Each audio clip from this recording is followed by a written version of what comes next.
and welcome to Pod of Ages, a League of Legends esports podcast for fans by fans about being a fan. I'm Cathy, TechStall on Twitter, and as always, I'm joined by my lovely co-host, Linda, who can be found on iCrystallization on Twitter. Linda, how's it going?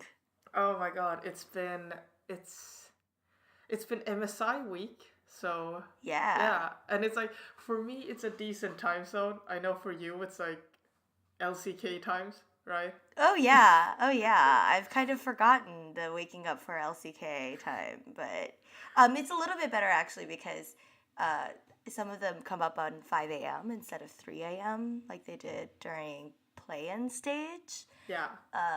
But Uh, yeah. and I mean, Team Liquid didn't bomb out. It was a 3-0, they didn't take it to a game 5, so I feel like they are safe and secure going into the main stage. Yeah, so we're not going to cover MSI in this episode because we're going to save it until the next episode where by the time we record everything will be done. But I don't want to pretend that it's not happening. So so Team Liquid made it through. Fongvu Buffalo made it through, which I think is kind of what we expected. Yeah. And I don't know about you. I mean, again, like, this is the first year where we're going to share a North American team, and that's TL. Maybe our shared curse power will, like, undo the curse. Yeah, right? Like, I just am of such mixed minds about what it looked like for them going through. It looked fine. I don't know what I was expecting. It looked fine. Like, yeah. I just keep sitting there being like, it looked fine. I don't know. Which makes it even harder, because now it's like, if they completely die in group stage, just, we were bad from the start, or like, were we never fine to begin with? I don't know. It's scary. Yeah, I also don't know. Like, I just want Doublelift to make it out of groups for once in his life. I do too. I do too. I just wish him the best. I just don't. Anyway, this is the pains of being a North American fan, right? Exactly. Is you literally just sit there going, we look fine, don't we? We look okay. And then things start burning, and you're like, it's still fine. We can pretend it's fine. Just pretend nothing's on fire. Yeah. So actually what we will be talking about in this episode is caster fashion, whose style reigns supreme and who looks like they could actually tell you that Supreme is a brand of clothing. Then we will swerve dramatically into a discussion on the pains of geolocation, what are the costs of being a global esport, and kind of as a sidebar, should League of Legends go the way of Overwatch League. So the first topic, this is kind of a weird one to do as a podcast, but I thought it would be fun to talk about, which is caster and analyst desk and host fashion. Yeah, I have like zero clue about fashion in general, so I'm just like, when you posted the draft and I looked through it, I was like, what is a dimple in a tie? I didn't know. And then I had to Google it, like, dimple tie, and then when I saw the pictures, I was like, oh, that makes sense. Yeah, so one of the things that this was inspired by was during I want to say it was during Worlds last year. Somebody did these caster fashion tier lists, and they're really funny. It was very unexpected content for me to open Reddit and see. Oh, it was actually 2017 World Championship, now that I'm looking at it. But they did a caster analyst style ranking, and pretty much Froskurinn came up on top, like, every single day. And it was kind of funny because I think it's something that some people are really tuned into, and I'm actually one of these people, which is looking at the caster and analyst desk and trying to figure out how much of that style is their own and how much of it is whoever is dressing them at any particular time, and whether or not that those things reflect how good or how bad they look. I think with Frosk, it's quite obvious that she cares quite a bit about fashion and also knows what she does or doesn't want, and as a result her looks are always very distinctive, whether or not you like them or not. I personally really like them. I know some people don't love it, but I think she's always super creative and looks really great. But then you get people and not to call out the LCS, but like the LCS is a big violator of this, which is like they just look like they came off like the Wall Street trading floor. Like they all just have these really generic looking suits and ties. And it just is like, it becomes so obvious that casting desk is all like white men of a certain age because they just all look the same. And so I don't know if it's something that I just noticed because I care a lot about it, even though I don't actually, I'm not that particularly knowledgeable of fashion. I just seem to care a lot about it. Or if it's something you or anybody else who just is watching notices about the casting desk. I feel like the LCS desk, it's just like you said, I'm getting flashbacks to all the law school students at my university walking around like dressed up to the nines at 8 a.m. in the morning. You're like, what is going on? But I feel like the LCS, after a while, if you're new to the broadcast, you'd probably think, oh, everyone looks so professional. And it's like, wow, this is such a professional setting and they're really here for, business. But then after a while, it does get a bit static. And it's like, okay, can we get some, revamp it a bit? Wear something else, have some accessories to it. And if you compare it to the LEC desk, I feel like the LEC desk, they do a good job of sometimes combining like casual with like business casual outfits. So it's not always suits.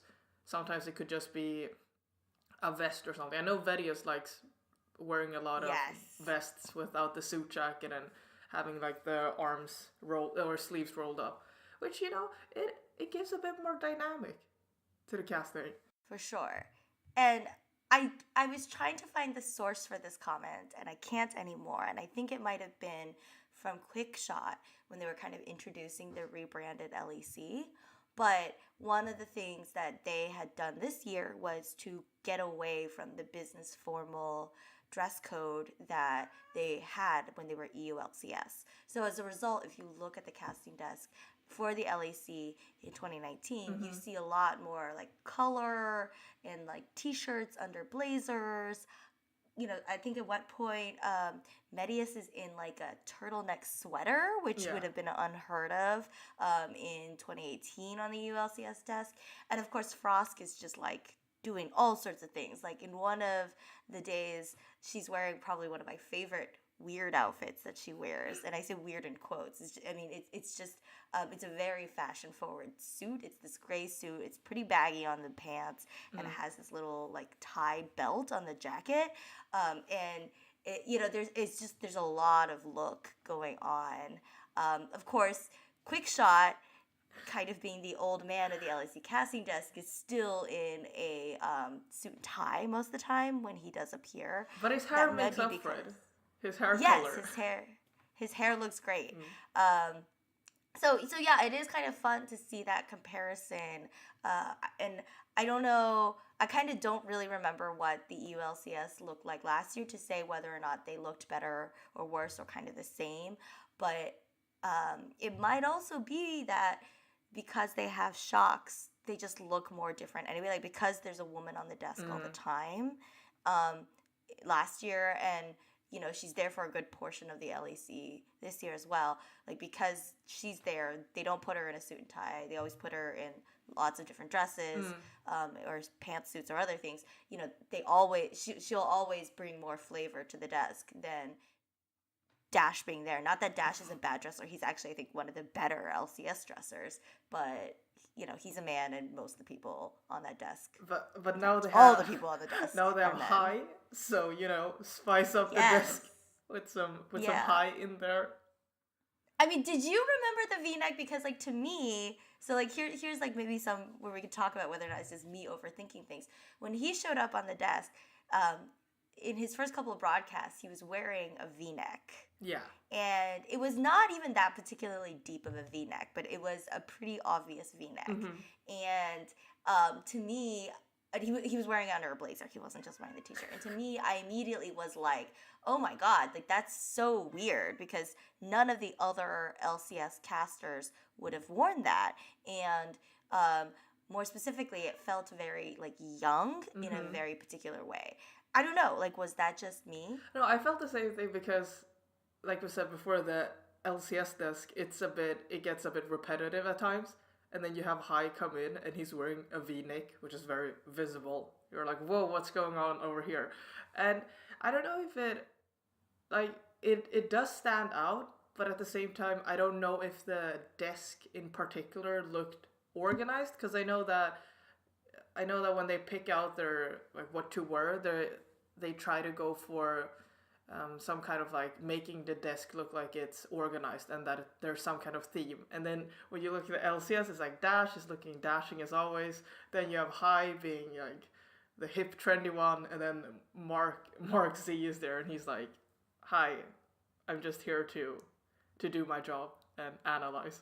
Yeah, Mark Z is, he's a man who clearly doesn't care much about fashion. You can tell when you see him not on the desk, he's clearly not wearing suits and ties or anything, right? Like, he's usually in a hoodie.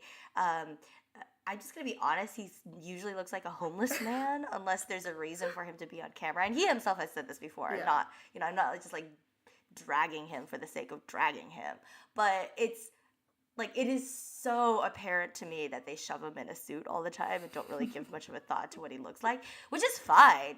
But it's just like really obvious that like he comes in and then somebody dresses him. Yeah. And then they trot him out, and there's not much interaction there about what he looks like. I can feel a personal connection with him when I see that, because I too dress like a homeless person on a daily basis. Except for when I have to do something that's like, it's a serious setting, and then you have to go there and be professional. And as soon as that is over, it's like back to my homeless style. I think we've talked about this video before, but Ovilee did a vlog where she took the viewers behind the scenes at LCS, and I think Sjokz has done a similar one for LEC. I'll have to double check. But for both of those, it kind of works the same way, which is there's this huge wardrobe of clothes behind the scenes. And for the LCS, it's like basically like 3 racks of navy blue suits. Like, I don't want to mince words. It's like a lot of suits.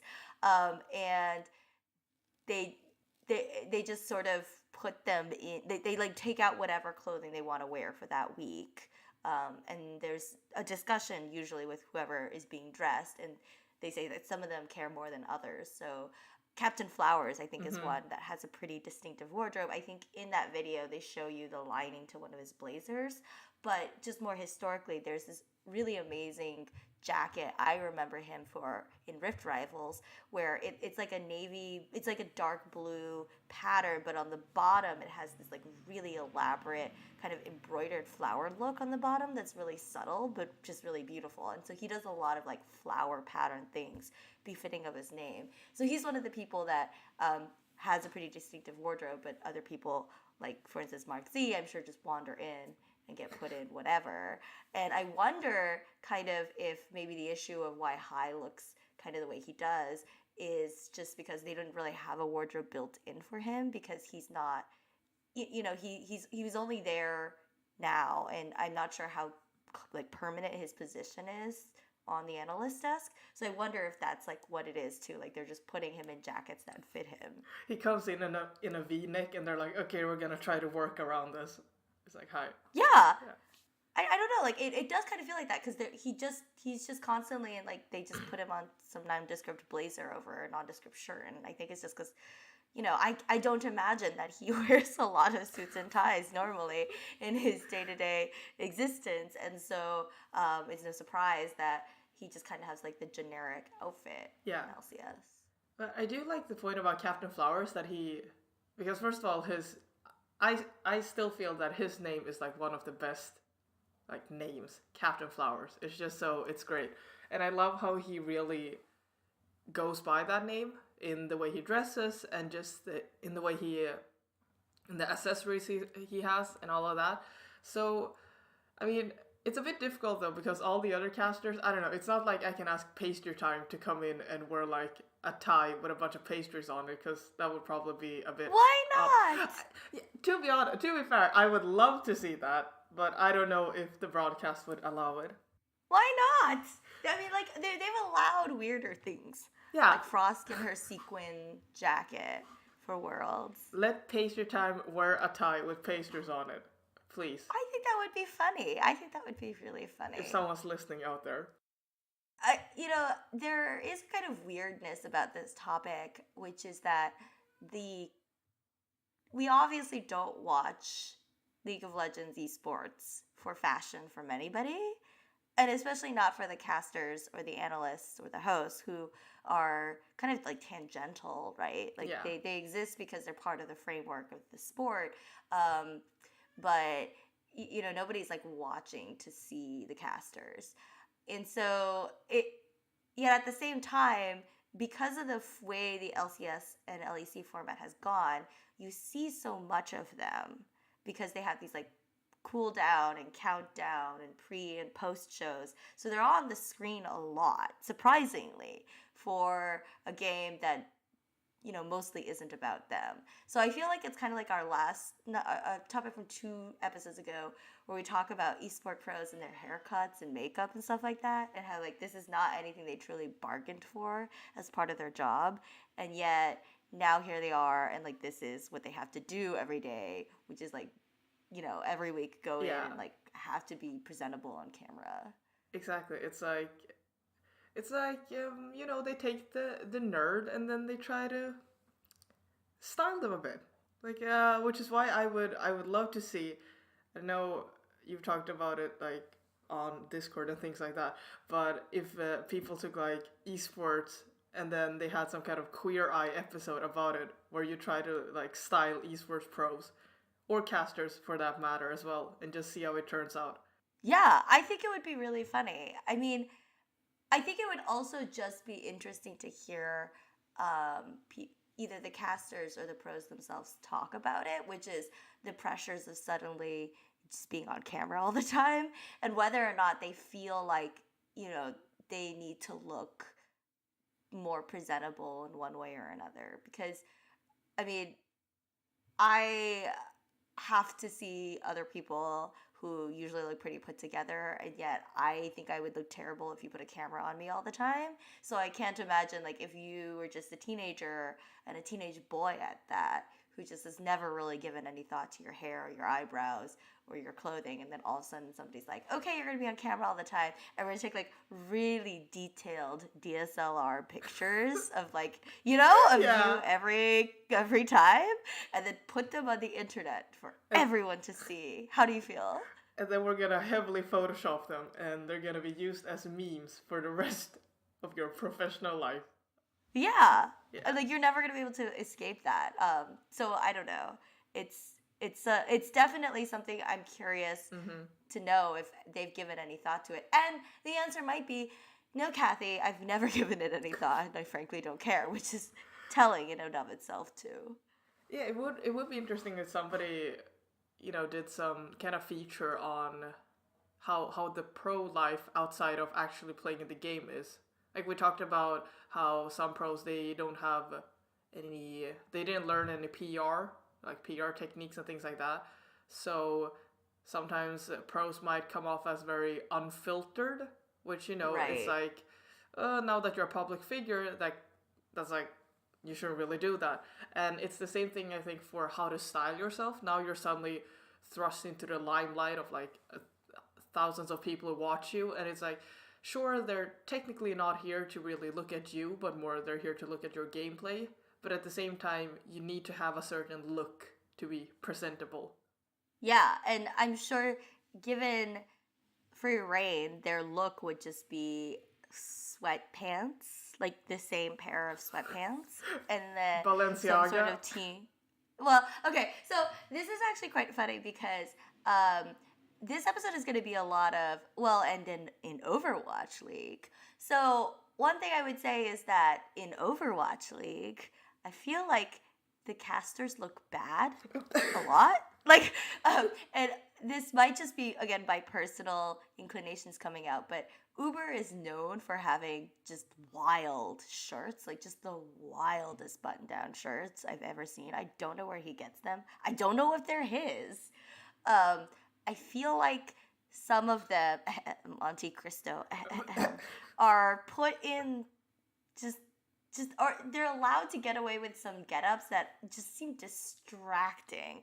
Like, he's in a bolero tie. He went through this weird, like, Western phase Oh yeah. where he was wearing, like, I don't know, like, gussied up cowboy shirts. Like, I can't even explain this in words, but that's, like, what it looks like. They're allowed to get away with murder. That's what they're allowed to do on Yeah. broadcast. Because I remember, I don't watch that much Overwatch League, but I watched the first Stage 1 playoffs. So I Yeah. remember that, and I was like, okay, I'm coming into this kind of blind, in the blind. Don't really know how the setup is. I know a bit about it. And then I see what, I think I saw what Uber was wearing, which was one of those really Yes. weird, crazy shirts of his. And I just, Yeah. I looked at it like, did he forget to change? Or is it, because at the same time, like, there wasn't any, not to be a total gamer, but there was no synergy between him and the co-caster. Like, they kind of just, Yes. it's like they went off into their separate wardrobes, and then they, like, just put on whatever they wanted, and they came out, and I was like, okay, yeah, get on broadcast. But there wasn't, like, anything that matched or really felt cohesive. So I remember that felt like a shock, because it did distract me as, this newcomer coming into Overwatch. Like, it did distract me from what had happened in the game, like when it pans over to them and they're talking about it, and I'm just like, oh my god, what is that? And It made me appreciate why the LCS casters are in, like, Wall Street Journal, just like Wall Street suits and ties when they show up. Like, Uber is, I think, the lesson that we're trying to get away from. But I bring this out not actually to necessarily drag Uber in his shirts, although they deserve it, but to talk about how there's quite a bit of writing on the Overwatch League side about fashion. So there's a couple of notable sneakerheads in Overwatch League, the pros themselves who collect really expensive sneakers.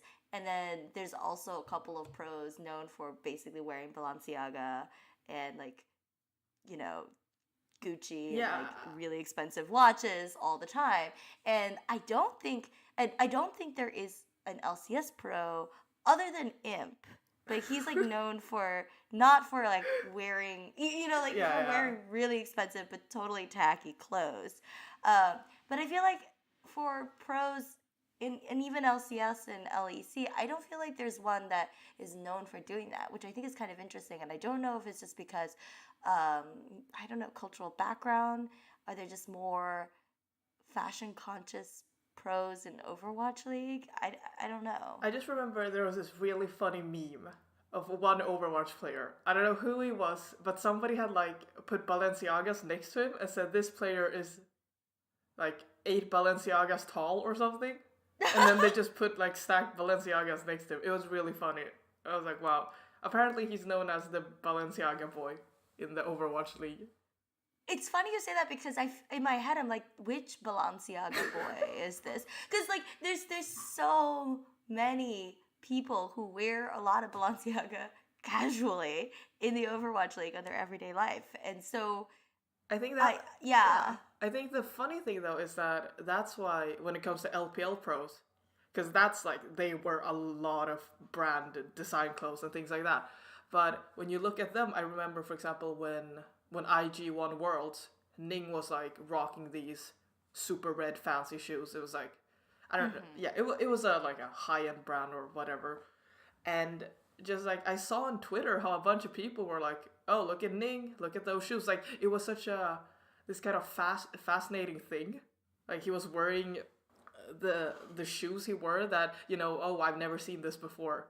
Yeah. It's so out there that it became like a thing.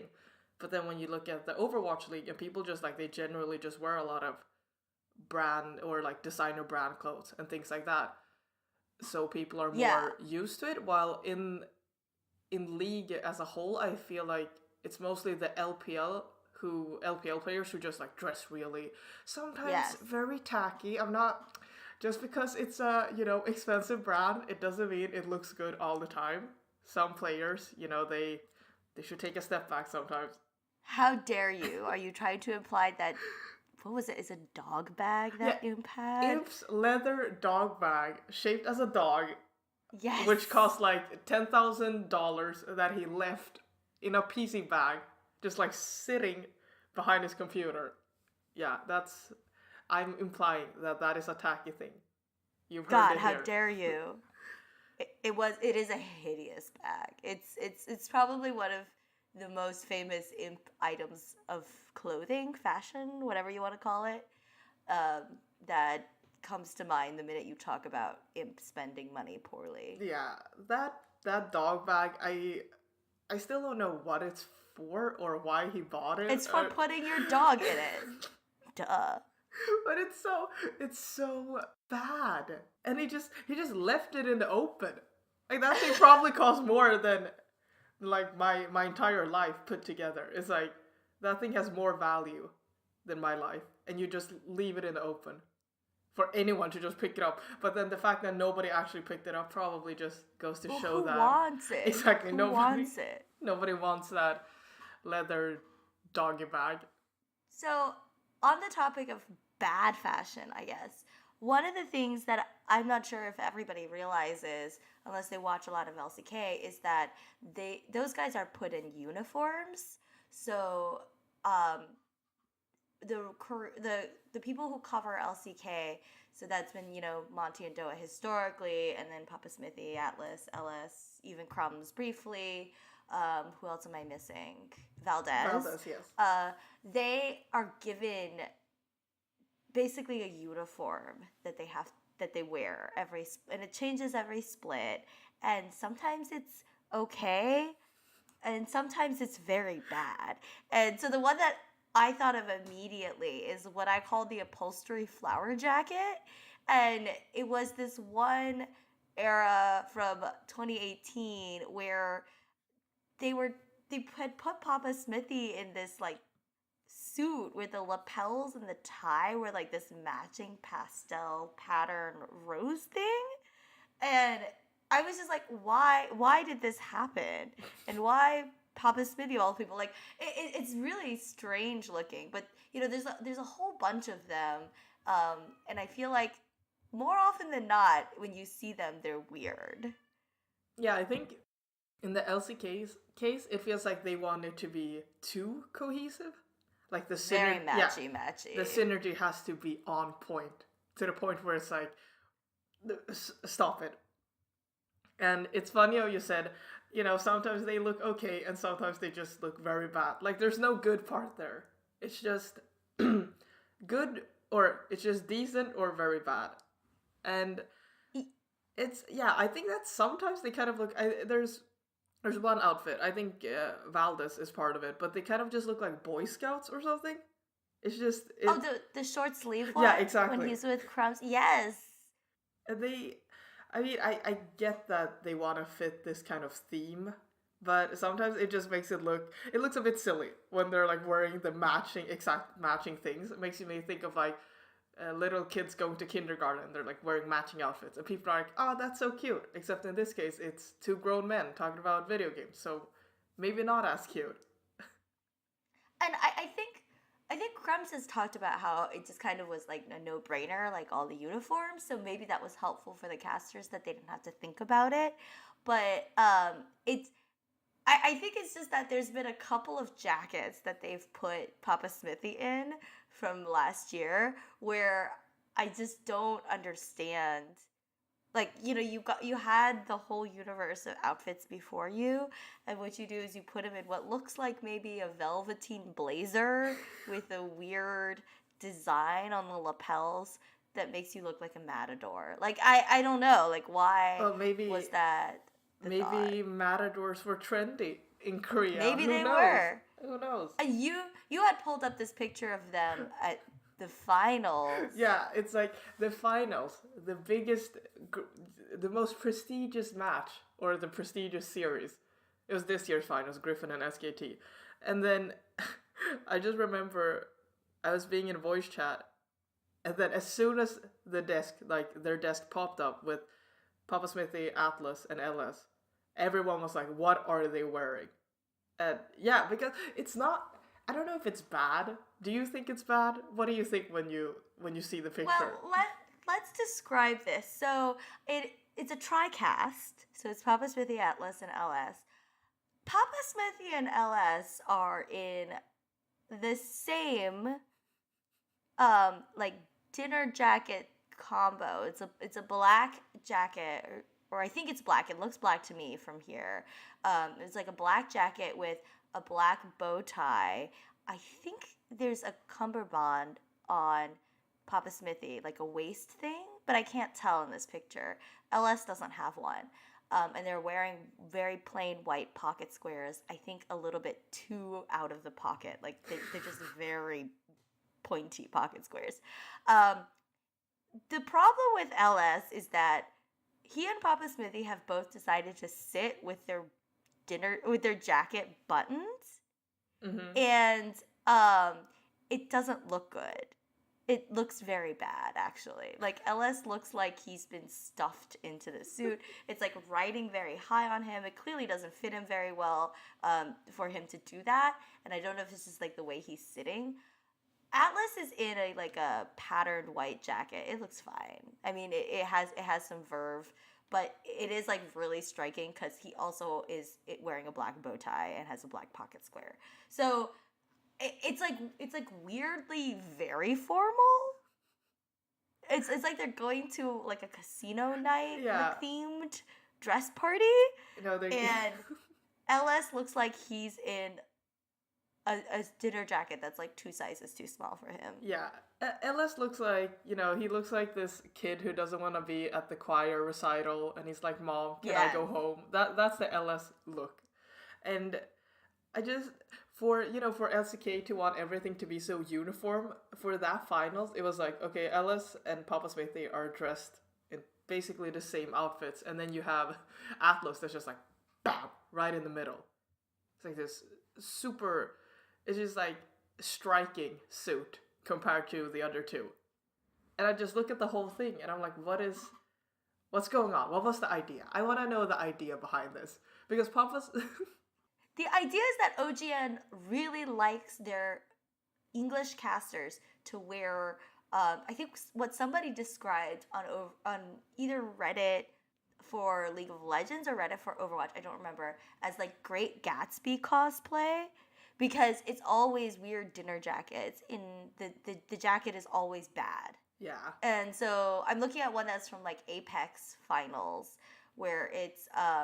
Again, Papa Smithy is in a very questionable jacket, and it's like made of a sateen fabric, and it's not good.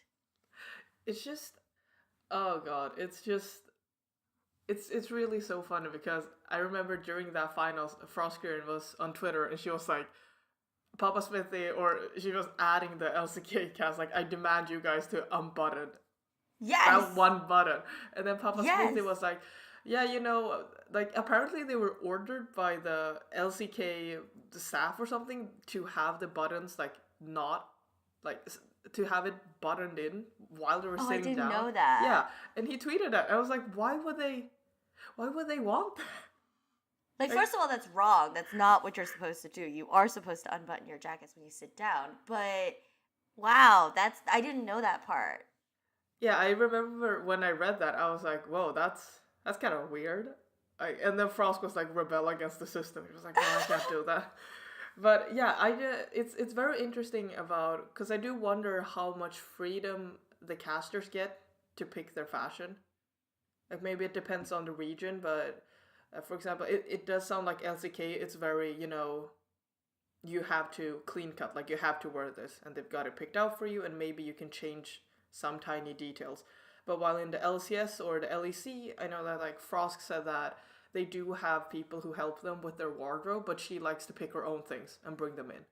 And it's very clear that her clothing is her clothing, which again, like, I don't want to make too big a point of this, but I do wonder how much of that is because she's a woman as well. Mm-hmm. So like, obviously her wardrobe needs to be very specific to her, because she's not going to be sharing her clothes with all the other casters to the extent that's happening. I don't know if that is happening, but certainly, like, for some people on the desk, they could probably swap jackets, or they could be wearing, like similar pocket squares or ties. I know there's a couple of ties that make the rounds of the casters, especially at international events. Mm-hmm. They all get to, wear nice ties, and it's like the same couple of ties. And obviously that's not going to happen with Froskurinn because, well, not so much the tie thing, but just she won't have those clothes to constantly circulate. And similarly, Sjokz is in EU, and then Ovilee is in LCS, so it's not like they can trade clothes, even to the extent that that's possible for them. So so again, I kind of wonder how much of that is because she just has to, because she's the only woman in that group other than Sjokz. But I do also feel that, the LEC is a bit more diverse on the desk than the LCS because, like we said before, it's like LCS is just a bunch of Wall Street dudes coming into work, and then you have Ovilee, and every time she interviews, it's like, wow, a pop of color because she's wearing something, always wearing something colorful. While in the LEC, you got Sjokz, you have Froskurinn, you got Laurie on the side doing the interviews. Yeah. And then they also had Frankie come in as well. So it's like it's more dynamic over there. While on the LCS, it's a bit like everyone's wearing the same. Captain Flowers comes in sometimes with some floral pattern, and then you got Ovilee who's like color as soon as it comes to her. Yeah. And to give credit where it's due, Ovilee has said many times that that's not her wardrobe. Like, Riot picks out those wardrobe pieces for her, and they do a great job. So it, credit to the Riot staff for taking advantage of her height and her build, and how often she's on camera. She looks really great, and there's a clear difference between what she looked like on camera when she was working with Yahoo and Travis to what she looks like now. Like, it was like a stark difference. They started doing her hair, they started doing her makeup, and she started showing up in really beautiful dresses, and that's that is the Riot stylists at work there. Yeah, and I do wonder how the transition was like for her. If it was just like easy because she's been in front of the camera for a long time, or if it felt a bit weird at first because you're technically going out of your comfort zone, or not necessarily comfort zone, but you're wearing things that you normally not wear that much. Yeah, I wonder about that too. Like, I feel like when we see Ovilee ordinarily, in pictures that she shares or in video content, she doesn't seem like much of a dress person. Mm-hmm. So I feel like there wasn't a lot of seeing her in dresses casually. But then the Riot broadcast almost always has her in a dress. I actually can't remember a situation where she was interviewing in pants. And so I wonder if that was something they had talked about and she was like, yeah, that's fine, or like, yeah, that's what I want to look like, or if, I do kind of wonder about that, because Frosk definitely talks about how she likes to play with like masculinity and femininity, so she's often in pants. Mm-hmm. In fact, I don't actually know if I've seen Frosk in a dress there was on broadcast. Yeah, I think there was like one time when she lost a bet in the LPL, and it was like, oh, really? Yeah. And, no, that was because she had to wear a wig then. But I think there was one time in the LPL where she also, like, during a photo shoot or something, she had to wear a dress. Or I don't know if she had to, but she basically wore a dress. And it looked like, because it looked like, okay, yeah, it's not really her style. That's how it felt when you see it. Yeah, like, I'm not saying that she wouldn't look good in it, but it's clear that she has a very definitive point of view. And even though a lot of what she wears is very feminine, like, I'm just remembering quite recently, even for MSI, she was wearing this blouse, like, with a tie neck. It was kind of in, like, a smoky, like, teal color. And so it's very feminine, but I just couldn't imagine Frosk in, like, some of the dresses that Ovilee wears, right? Yeah. So I do kind of wonder, like, where the input is there for Ovilee, but I guess this is something we'll never know until someone sits down with Ovilee. Yeah. And interviews her. Someone out there, sit down with Ovilee and interview her about fashion, please. Thank you. And I don't want to let this topic go without asking you, is there something we should know about the LPL English speaking desk? Like, is there a particular Hmm. look? Is there somebody who dresses well? I feel like Raz Yeah, seems like a pretty snazzy dresser. Raz does dress well, and he has said that he like gives credit to being around Frosk back in Frosk LPL days. She had a lot of input on like if you wanted help from her, she would help you and give you really good advice, and she was very like clear about it. For example, like, oh, I don't think you should wear that. These colors would match better with you, and try patterns or something like that. So I feel like Raz has found his like identity when it comes to caster fashion, like what looks presentable. I know that in the finals he was looking really snazzy and just like in all black mostly, but he looked super put together, which I was like appreciated. But I think LPL fashion is a bit. I guess I think the LPL English broadcast is that they probably have somebody on set who helps them out, but most of it is also I guess things that they get to choose or they have the freedom to choose themselves.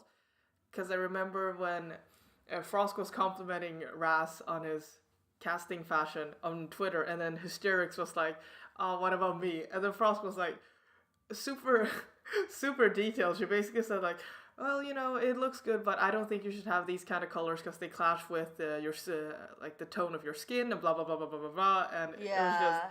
I loved it. It was great to see her be so detailed about it.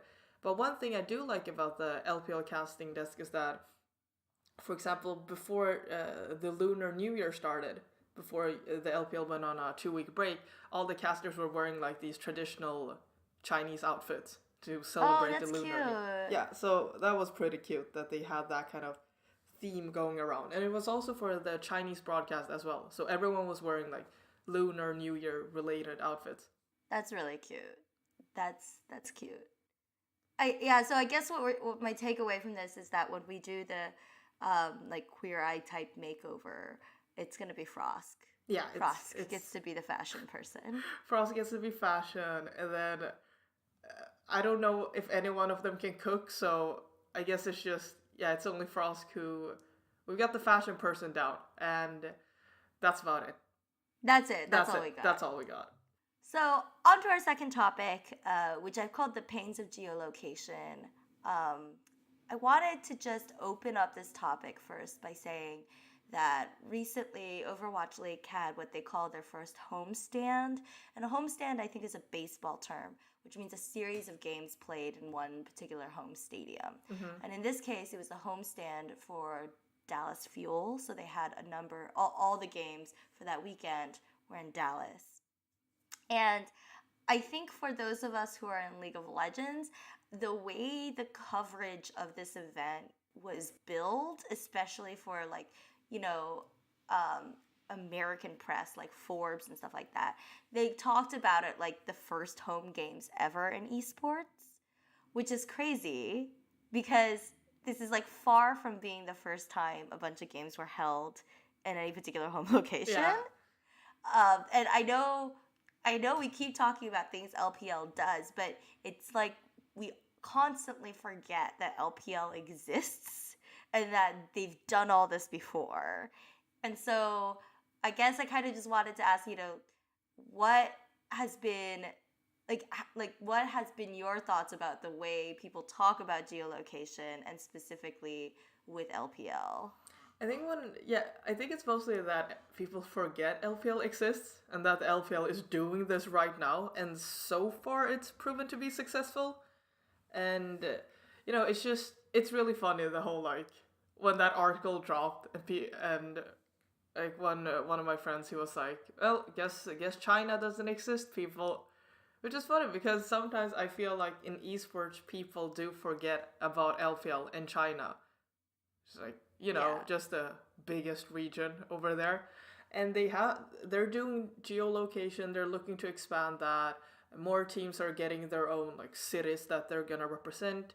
And so far it's been going very well, and you do feel, because I remember when they just started it out, they had Snake, which is very funny because Snake, if people like Snake as a team is very they're not very good, if I'm gonna be Yeah. if I'm gonna put it lightly. But when they started out, they had their city be Chongqing. Chongqing, Yeah, yeah. Chongqing. And there were a lot of fans who showed up.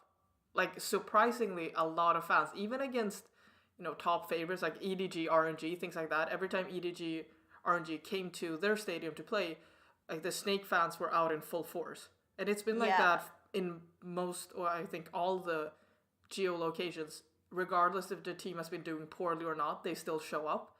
And I guess that's a testament to just how passionate people are about League of Legends in China in general, that, you support your favorite team and you just want to see some good games. So you go to the stadium, and especially if the stadium is in your city, you just go there regardless of the outcome. I definitely can see that, and I think the same thing happened with the homestand games in Dallas, which is that all these Dallas Fuel fans came out, right? And I think even so they had built kind of like the battle for Texas, because there's another Texas team, the Houston Outlaws, and so I think there were also a lot of fans from Houston there.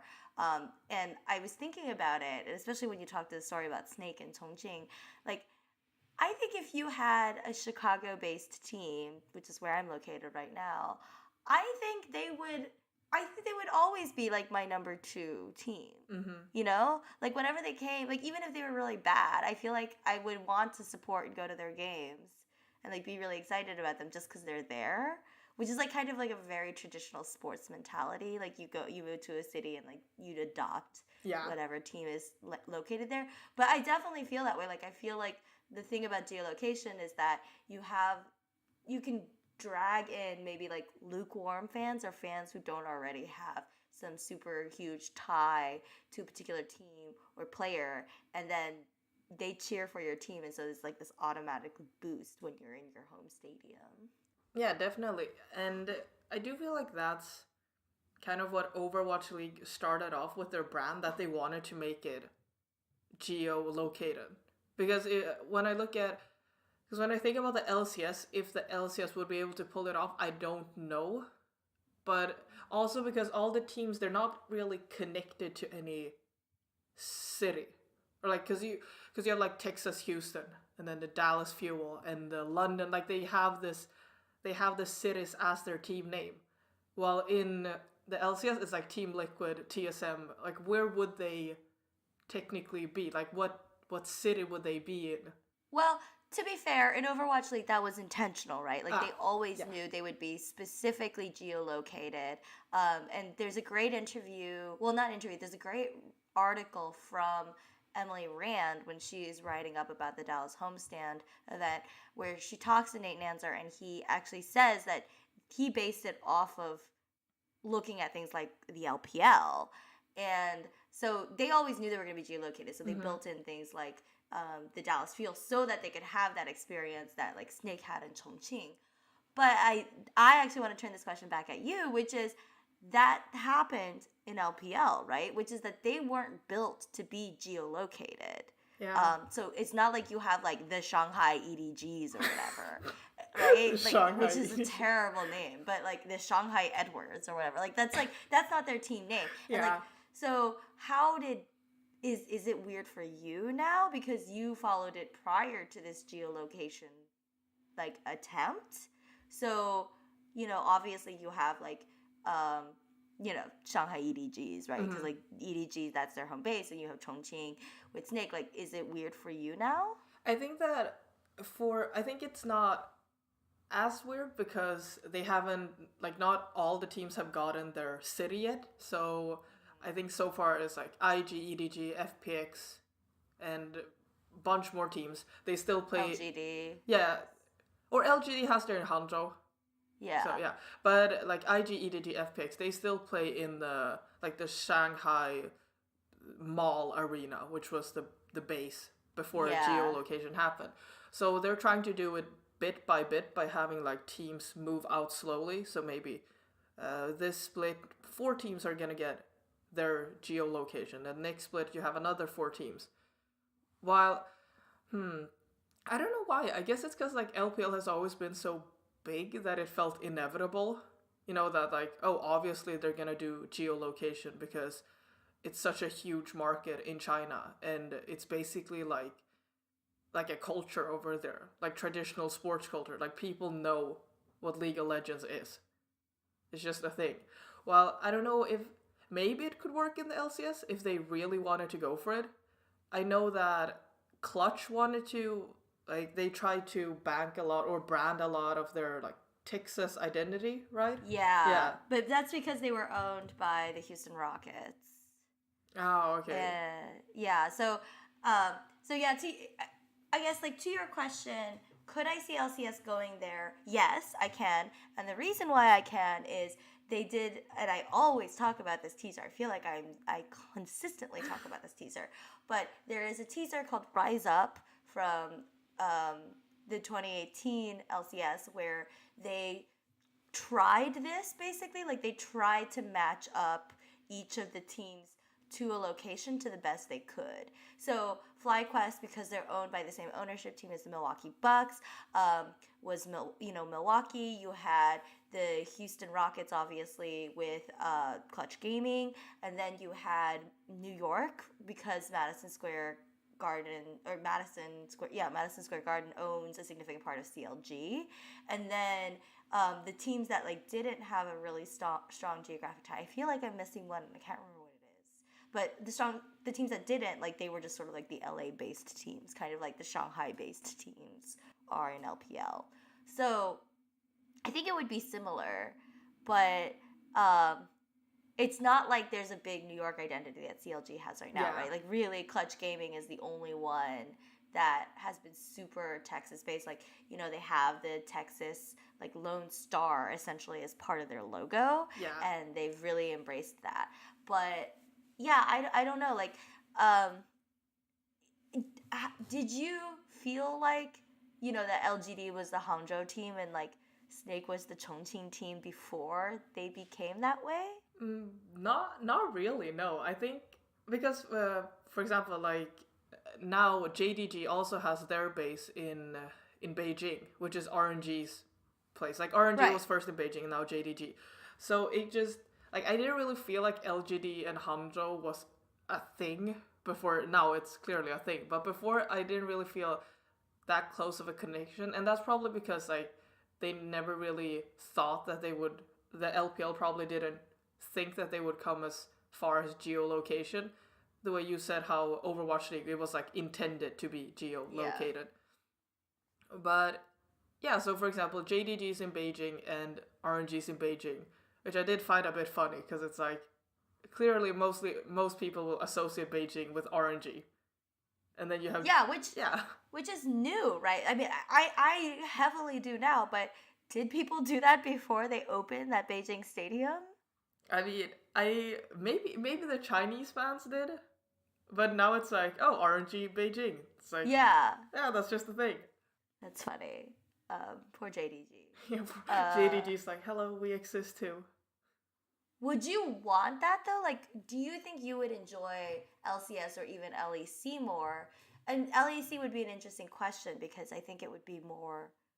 I assume they wouldn't all pick different cities in Germany. Like, I assume that they would, they would pick different countries even. And there's a little bit of this, like, with Vitality, right? Like, it is a little bit of the Spanish team and Misfits, which is, like, the British team. Yeah.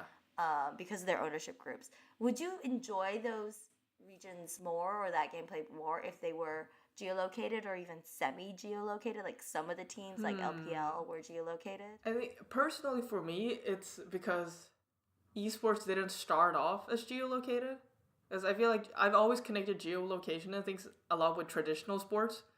You got like the Premier League, that's where all the British teams in football, and then you got like the Spanish La Liga and things like that. And so when it came to esports, I was always like, and that's also maybe up for discussion in another episode, how you kind of like esports fans, most of them tend to latch on to a player more than the team or the organization. At least I think in like the Western fan base. Well, in the LCK, LPL, it's more like loyalty. So for me, I think I'm used to having these teams just be teams. So I don't know if I would have more enjoyment if, let's say, like, well, if the LEC decided like everyone got their own European country or something to represent. I don't really know Yeah. if I'd feel more connected to it. Like if somebody picked Sweden, I don't know if I'd just Yeah. automatically be like, yeah, let's go with this team. You Cause don't think you would? Like, even it doesn't have to be your favorite LEC team, but like, you don't feel like it would automatically become your like number 2 or number 3 team, no matter what. Just 'cause I mean, you're in Sweden? my fear is that it might be Fnatic, and I cannot go back to that dark past. So I'm just keeping that in the back of my mind. But I do agree with what you said that it could bring in a lot of like neutral fans or lukewarm Yeah. fans, and just like get the more hardcore fan base pinned down. Yeah, I think it's an interesting thought experiment. I don't know how much I would enjoy it if we truly geolocated any of those teams, but to kind of do the LPL model, I think it's interesting to think about. And I think with LEC, with the EU Masters, they're kind of testing it out or seeing what it would look like for there to be a semi-geolocated Yeah. LEC, which is where you have organizations that clearly have a really strong affinity to one particular EU country over another. So maybe that's something to play with. We don't need to, like fully geolocate, Yeah. but to have those identities, it might be interesting to have that. Because it does. It reminds me of an LEC teaser or like promo, which was, I think it's called like, you know that one when they have like all the fans, like all these fans Yeah. representing the team. So there's one person Yes. who's wearing like the G2 jersey, and it's very team focused, or I mean fan focused, and then like their connection to their teams, which was pretty cool. And I do think it would probably bring a lot of personal connection, because that's just how it automatically happens if if like a team suddenly becomes like the team to represent your country, and you suddenly feel some kind of connection to it for some weird way. So I think that if they were to like slowly or semi-geolocate, it would probably work, at least in Europe, because Europe, like, a national identity is a huge thing over here. Yeah, I think to me that is what makes this conversation really interesting to me, because in LCS you would have to geolocate as different cities or states in the United States, and there's definitely affinity there, but it can't be anything close to the affinity that you have as like a country in EU. So it seems interesting to me that if we were to geolocate any of the League of Legends leagues and make it the LEC, it would be the first time where we get something where the identity is national Yeah. instead of super regional like LPL, and presumably what LCS would be like if it was geolocated. But So I I don't know. I do wonder about like LCS, like who's gonna get Canada? Because it is NA. Yeah. It's like North America. So are we gonna Good get like point. Canadian regions? Like who's gonna be Toronto and Vancouver and things like that? No, it's a good point. Yeah. It's a good point.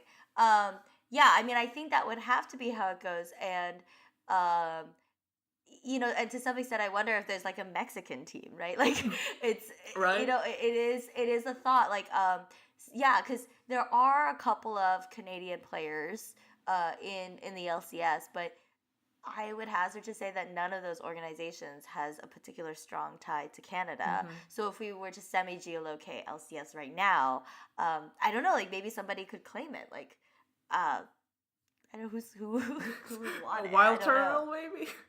Yeah, and it would be Smoothie? kind of interesting. It would be kind of interesting too, because if you did geolocate LCS, I wonder if people would actively try to avoid geolocating in LA, just because it's like Oh. so. I mean, they didn't do this in Overwatch League, even though the Blizzard Arena is basically in LA. So there are two LA teams, LA Valiant and LA Gladiators. So they went the other way. But I do kind of wonder, like, would we have like two LA teams? Like, would it be TSM, or like Team Liquid or whatever would be in LA, or would they go out of their way to like try to avoid that because it's always in LA? You know, Yeah. I don't know. I know It's a that thought. TSM has always been, and I don't know American lingo, but I've heard that TSM is connected to like the Bay Area. Yeah, That's like Bay a Life, yeah. that's like a TSM thing.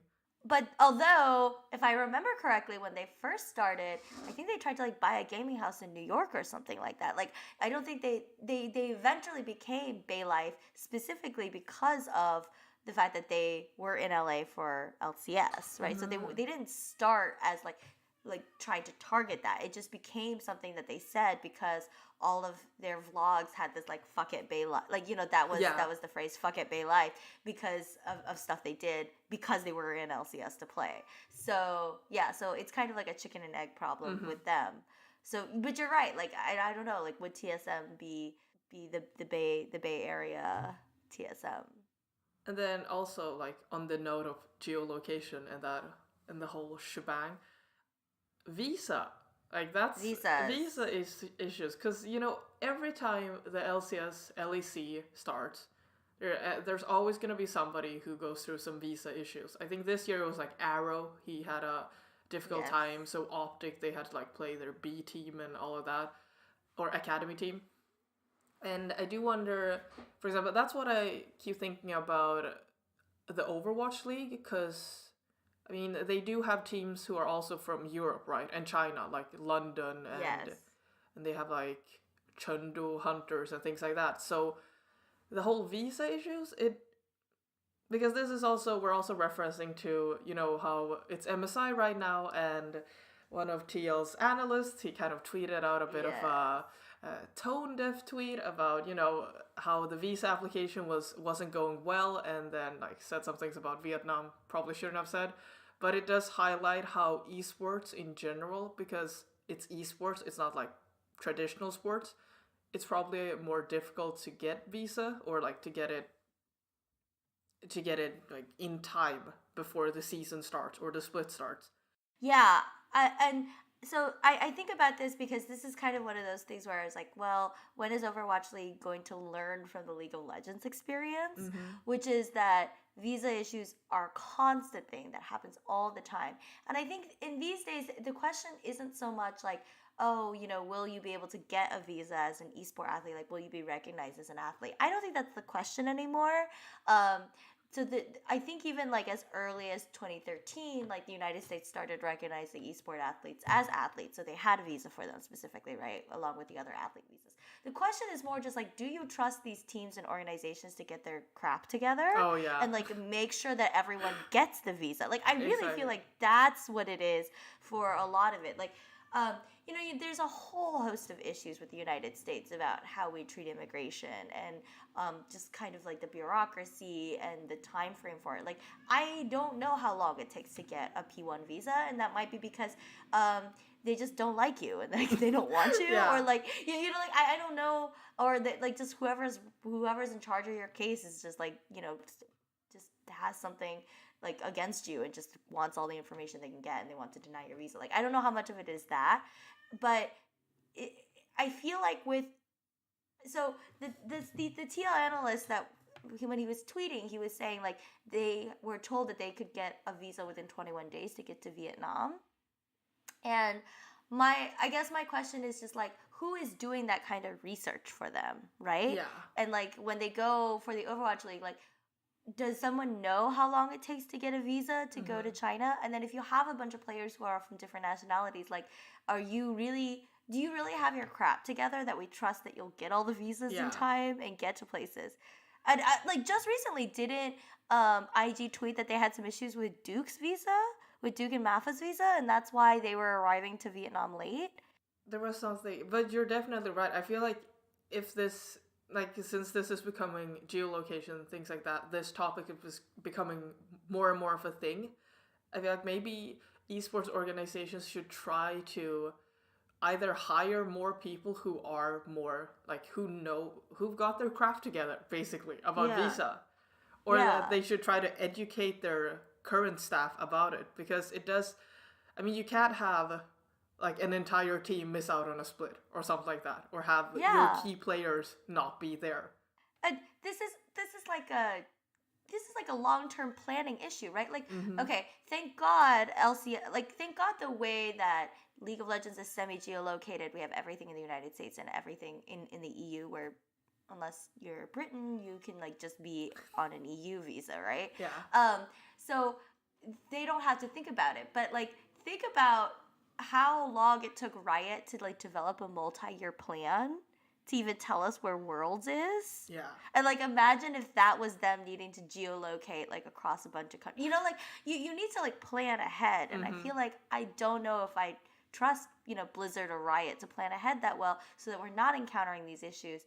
And I don't know, like to some extent, like I feel like that's like the issue much more than being able to get a visa for being an esport pro. Like I think the conversation has just sort of shifted to when do you know, how soon do you know, can you get all your papers together, and like I think if you trust in there are very few esport organizations that I would trust to have their stuff together to make that I would feel comfortable about this. And that's why I don't know, I hope it won't happen, but I do feel like there might be some hiccups in the start of this Overwatch League geolocation. Like once they actually move overseas to Europe, and like, oh now they're gonna play in London or some other country. Like I feel like there might be some issues where some players will get there late, or they might not even get there at all, or they're gonna get there like at the end of the split or the stages.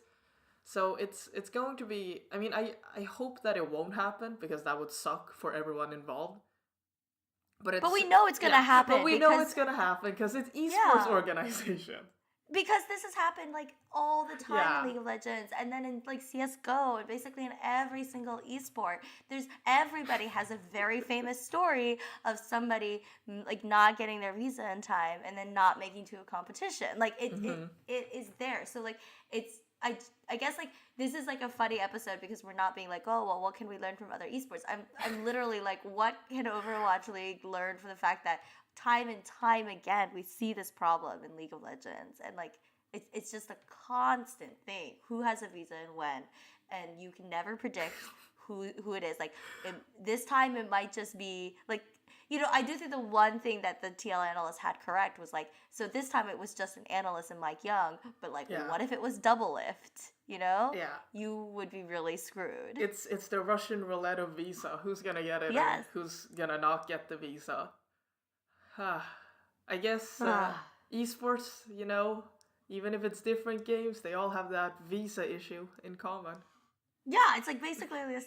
I just feel like sometimes being in esports is like you're just recycling the same couple of problems over and over and again. It's like visa issues, and then like you got other stuff, but it's always. Do you have too many Koreans? How many visas do you have? Like, what is an import? What is nationality? Yeah, do you have internal problems? What player is not talking to what player? This guy is toxic, and then just rotate. Are women fans valid? Like, it's just like the same couple of questions. Should we make merch for women, and why should we make merch for women? Oh, that's a different episode entirely. That's a topic for another time. That's a topic for another time. So instead, we're gonna end the episode as always with recommendations.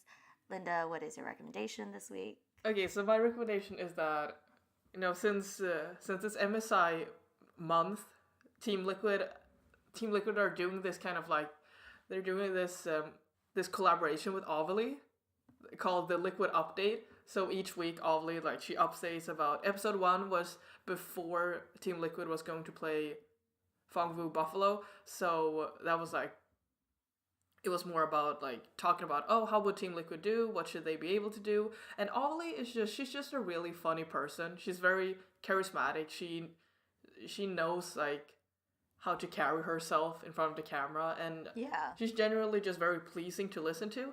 And episode 2 is so funny because, you know, it starts off with her, she's like in this setup, which is like this office setup that she has, kind of to look like a news broadcast. But then by the end, she goes to Venice Beach, I think. Yeah. Yes. Where she starts interviewing these like clearly random people who have no idea what esports is. Yes. And she's just like, what are your thoughts on Team Liquid's chances at MSI? And they're like, I don't know what that is. It's like, do you think double lift can do well? It's like, I don't know what a double lift is. And it's so funny because some people just have really funny answers. There's like one part where she interviews 2 girls and she's like, do you think double lift can pull it off? Can he get out of groups? And one girl, she's like, yeah, you know, double lift, he can do it. And then she's like, what about Jensen? And the other girl's like, no, not Jensen. He's stuck. It's not gonna work out. It's just so funny. Yeah. So highly recommend. I just watched this today too. It's so funny. Like I think one of them, like she's talking to somebody and you don't realize until like quite later in the video that he's a vendor trying to get her to like throw a basketball. Yeah. Yeah, and so it's like it's really funny because she clearly went out of her way to make sure that nobody she interviewed knew anything about the esport. Like I don't know if they found some and they had to discard the footage, but everybody who shows up on camera has no idea what esports is, no idea what a Team Liquid is. And like at one point one of the people is like, "Oh, like Jensen, like my last name is Jensen." Yeah. That made me laugh too. He was like, I'm Jensen. And then it's like, Jensen. I'm from Denmark. It's so funny. Oh, it's great. It's a great video. Yeah, highly recommend too. My recommendation is the LA Valiant, which is an Overwatch League team, have their own little like side show called Gamer Snacks, which is with two of their players, Agilities and Kareev. So the premise of the show is that they make easy to make snacks that like I guess any gamer could make or that you could eat as a gamer. But I will say that I have never seen a show consistently make food that I would never make in my life. Like they clearly don't know how to cook, which is kind of the charm of it. And then the stuff they make is like kind of disgusting. Yeah. One thing I remember is like they make these bacon cheddar chips. Okay. And I was trying to understand what they were. And it's baked cheese with bacon in it. Like it's there's like no chips involved. It's like baked cheese. Another example is like when they make mac and cheese. Oh yeah, that's the episode I saw.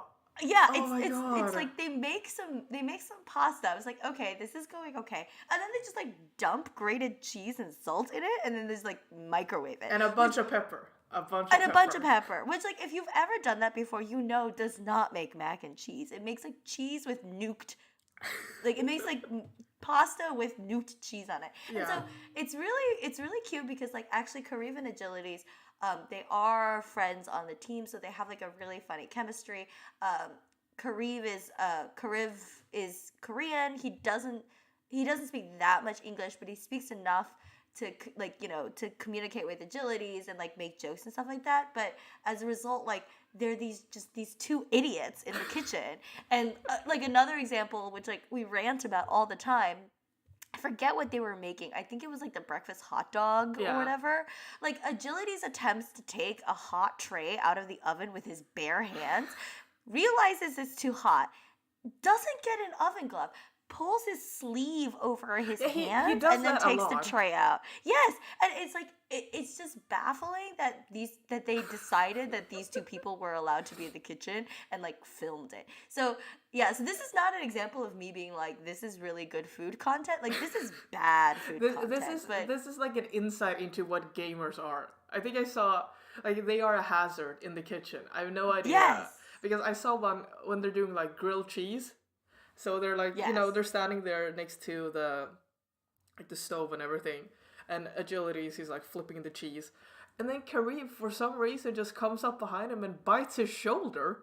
Yes! And he's like, ow, don't do that. But then when Agilities turns around, he bashes his head against like the fan that you have over the stove. And he's just standing there in pain. And I'm like, who is letting these guys be here? They're hurting themselves. They clearly have no idea what they're doing. And it's pretty funny though. It's really funny. Like I don't want to I don't want to talk up because maybe like some people won't find this funny, but I do think it is like genuinely like I've had like genuine laugh out loud moments watching this because they're so incompetent and it's very charming. They seem like the young children they are when you watch this series. I feel like that's another topic for another episode, the scurvy scale of gamers. Gamers trying to do real life things. That should be another topic. But unfortunately, we have come to the end of our time with this episode. You can find more of our episodes at soundcloud.com/potofages. We are also on Twitter at potofages. We do have a Gmail account, which is, I verified, potofages@gmail.com. Feel free to send us any suggestions for topics, questions, comments, concerns, what have you. I just realized I still have not put us on iTunes, which is my bad. I will try harder. please anticipate a better Pot of Ages for next month. Um, Linda, as always, thank you so much for joining me. Thank you for having me, as always. And we will see you in 2 weeks. Bye!